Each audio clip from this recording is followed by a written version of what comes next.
सुप्रभातम छात्रों, ध्यान दें। कल आपको गोस्वामी तुलसीदास की दोहावली से दोहे पढ़ाए गए थे। आप अपनी पुस्तक को निकाल लीजिए और दोहावली शीर्षक खोल लीजिए। और दोहावली में तीसरा दोहा है, नहीं जाचक नहीं संग्रही, शीस नाई नहीं ले,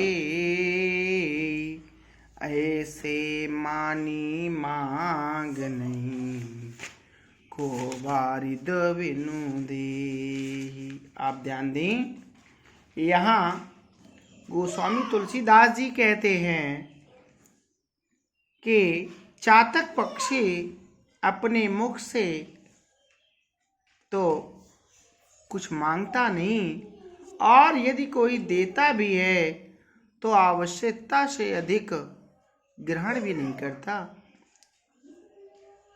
यह कभी कोई वस्तु इकट्ठा करके नहीं रखता और कभी भी किसी से सिर झुका करके कोई चीज ग्रहण भी नहीं करता, क्योंकि चातक सदैव ऊपर की ओर मुख किए रहता है।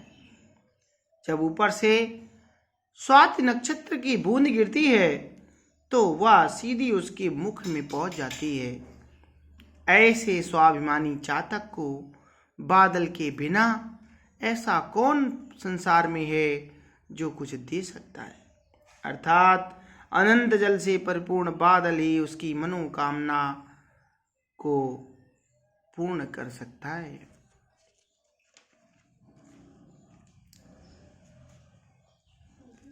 अन्योक्ति के माध्यम से यहाँ गोस्वामी तुलसीदास एक और अर्थ करते हुए देखे जाते हैं। कहते हैं, गोस्वामी तुलसीदास जी कहते हैं कि प्रभु का सच्चा भक्त पहले तो कुछ मांगता ही नहीं है, फिर यदि प्रभु की कृपा से उसे कुछ सांसारिक सुख संपदा प्राप्त भी हो जाए तो वह उसे स्वाभिमान के साथ ग्रहण करता है। तुलसीदास जी कहते हैं कि ऐसी स्वाभिमानी भक्त को परमात्मा श्री राम के अतिरिक्त और कौन है जो कुछ दे सकने में समर्थ हो सकता है। यहाँ चातक पक्षी के माध्यम से स्वाभिमानी और एकनिष्ठ व्यक्ति जो भक्त है उसकी भक्ति पर प्रकाश डाला गया है तथा प्रभु के दान का आदर्श रूप प्रस्तुत किया गया है। भाषा ब्रजभाषा, शैली मुक्तक, अन्योक्ति एवं अनुप्रास अलंकार, शांत रस, दोहा छंद। इसके पश्चात आपका अगला जो टॉपिक है वो है, टॉपिक तो वही है, बस दोहे थोड़ा दूसरे हो गए। आप जो दोहा है उस पर आप ध्यान दें। तो यहाँ आपको दिखाई दे रहा होगा, चरण चोच, अगला दोहा है चौथा नंबर, चरण चोच लोचन रंग्यो, ये है देखिए, और चलो मराली चाल, क्षीर नीर विवरण समय, बक उगरत तेहि काल। अब यहाँ क्या बताते हैं गोस्वामी तुलसीदास जी, कहते हैं कि अगर बगुला हंस बनने के लिए अपनी चोंच, अपने पैर, अपनी आंखों को रंग करके लाल कर ले तथा हंस जैसी चाल चलना प्रारंभ कर दे तो भी वह हंस नहीं हो सकता है। दूध और पानी को अलग अलग करते समय बगुले का बगुला होना अर्थात उसका भेद पूरी तरह से लोगों के सामने प्रकट हो जाता है, क्योंकि वह हंस का नीर क्षीर विवेकी गुण धारण नहीं कर सकता है।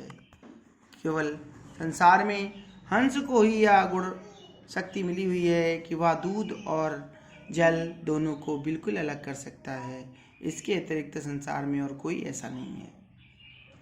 अन्योक्ति से इसका अर्थ यह होगा कि दुष्ट व्यक्ति यदि सज्जन व्यक्ति के रूप, रंग, वेशभूषा आदि को धारण कर भी ले तो भी वह सज्जन नहीं हो सकता, क्योंकि एक ओर तो दुष्ट अपनी दुष्टता से बाज नहीं आता और दूसरी ओर वह सज्जनों के गुणों को पूरी तरह से ग्रहण भी नहीं कर सकता।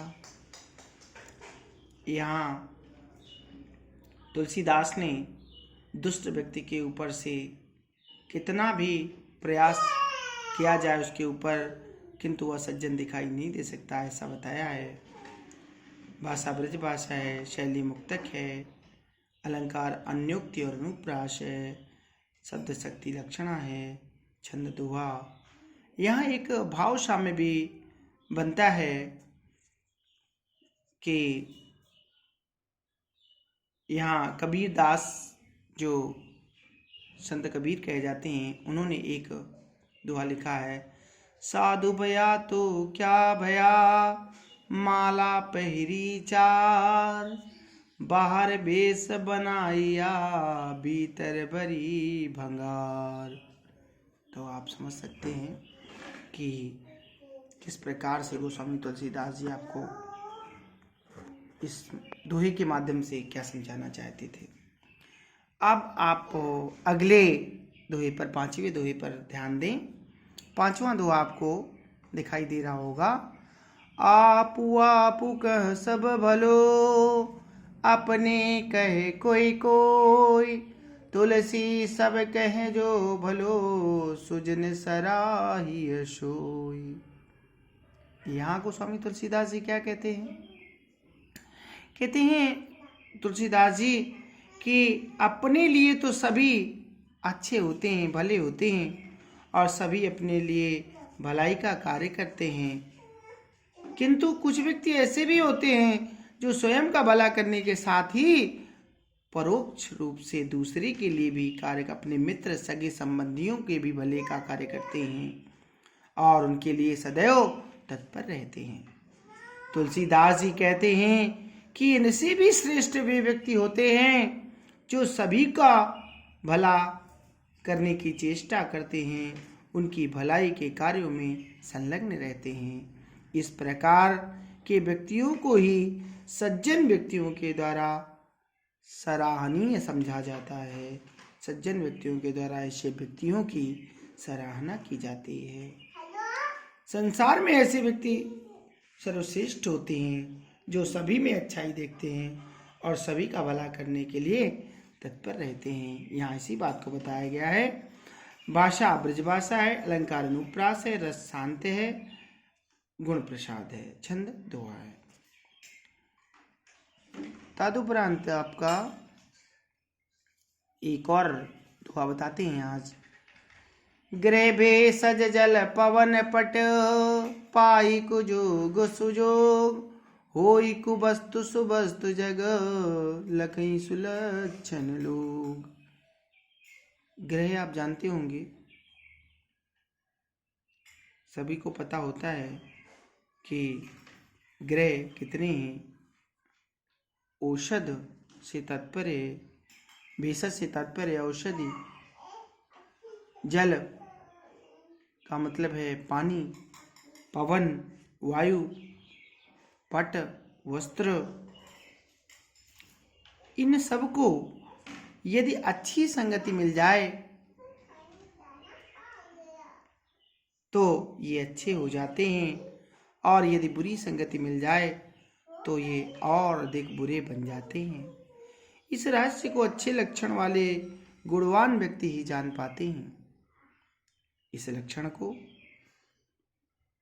इस प्रकार जो रहस्य है उसे गुणवान लक्षणों वाले व्यक्ति ही, या अच्छे लक्षणों वाले गुणवान व्यक्ति ही जान पाते हैं। यहाँ ग्रह राशि के संबंध में या किसी विशेष राशि के साथ अच्छा या बुरा फल देता है, वही ग्रह दूसरी राशि के साथ दूसरे प्रकार का फल देता है। इसी प्रकार औषधि पथ्य के साथ लाभकारी होती है और अपथ्य के साथ हानिकारक सिद्ध होती है। जल भी शुद्ध स्थान, स्वच्छ पात्र में रखा जाने पर अच्छा होता है, और शुद्ध स्थान या गंदे पात्र में रखे जाने पर गंदा हो जाता है। यही बात पवन यानी वायु और वस्त्र के साथ भी है। यहाँ शैली मुक्तक है, अलंकार अनुप्रास, शांत रस, लक्षणा शक्ति, दोहा छंद गुण प्रसाद। भाव साम्य में यहाँ भी एक कहा जा सकता है कि कदली सीप भुजंग मुख, जो रहीमदास जी ने लिखा है, कदली सीप भुजंग मुख स्वातिक गुण तीन, और जैसी संगति भेटी तय सोई फल दीन। ठीक है, आप लोग ये सारे कार्य को अपने फेयर कॉपी पे नोट करते जाएं और तैयार करते जाएं।